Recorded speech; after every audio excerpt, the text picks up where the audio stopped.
Bonjour à tous, j'espère que vous allez bien. Aujourd'hui, je vais vous présenter les bonhommes allumettes afin de vous aider à passer à l'action. Donc, parce que parfois, certaines situations ou certaines relations qu'on a avec des personnes, eh bien, nous empêchent justement d'avancer. On se demande toujours peut-être pourquoi. Eh bien, ici, c'est simplement couper les émotions qui sont provoquées par ces situations ou par ces personnes. Donc, c'est vraiment pas pour couper les liens complets avec la personne, mais plutôt l'attachement qu'on a envers cette situation ou envers cette personne. Donc, ça se passe en 7 étapes. Je vais vous montrer au fur et à mesure. Donc, la première chose, c'est de vous représenter vous, donc en bonhomme allumette à gauche. Donc, simplement un bonhomme allumette, voilà, je vais vous montrer avec un petit sourire. Voilà, vous êtes bien à gauche. Vous écrivez votre nom, votre prénom en entier. Donc, ça, c'est vraiment très important. Donc, on est du côté gauche. Ensuite, vous faites la personne en face. Pareil, bonhomme allumette content. Voilà. Le prénom, je vais mettre Jules Verne. Voilà, donc Jules Verne, très content, juste en face de moi. Alors, c'est la même chose si vous voulez couper avec une relation. Alors, pour une relation, à la place du bonhomme allumette Jules Verne, vous mettrez simplement, vous ferez la même chose, je vais vous montrer ici, juste à côté. Donc, pareil, je remets Aurélie Collin avec mon petit bonhomme.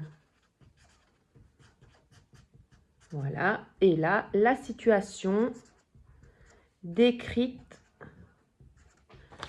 simplement dans un rectangle. Votre bonhomme allumette, votre nom, votre prénom, et dans un rectangle, votre situation que vous allez décrire avec tout ce qu'elle vous provoque en vous, que ce soit du désespoir, de la frustration, de la tristesse. Vous mettez un maximum de choses, en tout cas, pour cette situation.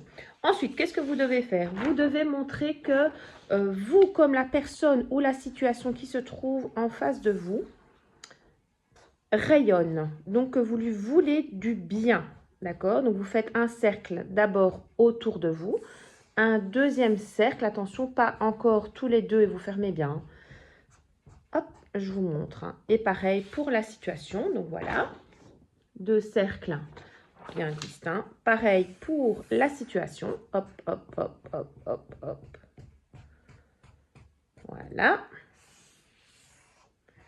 Zo. Donc, vous leur voulez vraiment du bien à tout. Donc, que ce soit la situation ou la personne avec qui vous voulez vraiment couper les liens, mais plutôt d'attachement, mais pas couper des liens vraiment concrets, donc ne pas tout couper. Ensuite, qu'est-ce que vous allez faire? Vous allez relier cette personne et vous-même. Donc, déjà, on va faire un grand cercle entre les deux situations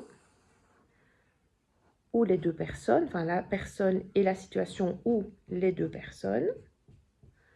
Voilà, on met à nouveau de la lumière tout autour. Donc, vous voyez, j'ai fait tout un grand cercle lumineux. Alors, vous pouvez évidemment utiliser un autre marqueur, ce que vous voulez. Hein. Vous pouvez même utiliser des couleurs, comme vous voulez. Pareil, je fais rayonner ma personne avec la situation qui m'ennuie pour l'instant, en tout cas. Voilà. Ensuite, vous allez devoir relier donc les chakras au niveau des deux personnes. Et alors, pour la situation, ce ne sera pas la même chose, évidemment, vu qu'on ne va pas trouver les chakras au niveau de la situation. Mais par contre, vous repartirez bien de votre bonhomme. Donc, on commence par le dessus. Donc, hop, le chakra de la couronne vers, hop, le chakra de la couronne de l'autre personne. Ensuite, on a le troisième œil. Hop, pareil, troisième œil. Le chakra de la gorge. Le chakra du cœur. Le chakra du plexus solaire.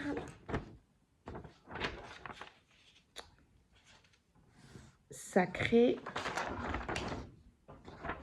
Et racine. Alors, vous faites la même chose donc avec la situation, mais vous ramenez tout évidemment dans le rectangle qui représente cette situation. Et comptez bien que vous ayez bien évidemment 1, 2, 3, 4, 5, 6, 7, les 7 chakras hop, qui sont tous reliés. Pareil, la situation est pareil ici.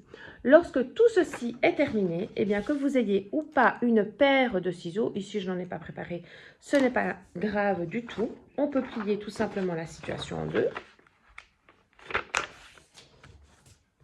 Et en fait, vous allez tout simplement déchirer, je vous montre ici, déchirer les liens affectifs, émotionnels qu'il y a entre vous et la personne ou entre vous et une situation bien précise. Alors, il faut savoir que le subconscient enregistre tout ce qu'on écrit. Donc, même si vous n'allez pas devoir réfléchir, ben, tiens, qu'est-ce qui va se passer? Non, c'est vraiment quelque chose qui va se faire. Vous demandez, vous recevez. Il faut vraiment que ce soit donc votre subconscient qui travaille. Ce n'est pas vous qui allez le faire, mais vous allez en tout cas en tirer beaucoup de bénéfices. Voilà, c'était assez facile, mais surtout, je vous conseille de le faire le plus souvent possible. N'ayez pas d'attente concrète. Vous allez simplement observer au fur et à mesure. Lorsque vous allez y repenser, peut-être dans 15 jours, 3 semaines, vous allez vous dire « Ah ben oui, c'est vrai, j'ai vu une belle évolution à ce sujet-là. » Voilà, si vous avez des questions, en tout cas, revenez vers moi en commentaire. Belle journée!